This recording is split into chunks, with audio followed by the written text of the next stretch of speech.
मनरमध्ये हार या नर्मदा माईच्या काठावरती आमची सप्तधारा ज्या वाहत आहेत. तर 7 बेट आहेत. 7 बेटामधून हे नर्मदा माई वाहत आहे 7 ठिकाणी, म्हणून याला सप्तधारा म्हणतात. ह्या सप्तधाराच्या काठावरती आम्ही आज तारीख 2/1/2026 रोजी आम्ही घाटावरती आरती करत आहोत.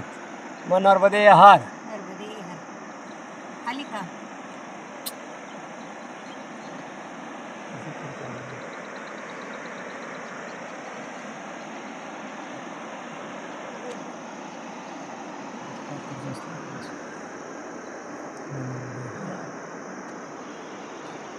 पूजामध्ये नर्मदे नर्मदे नर्मदे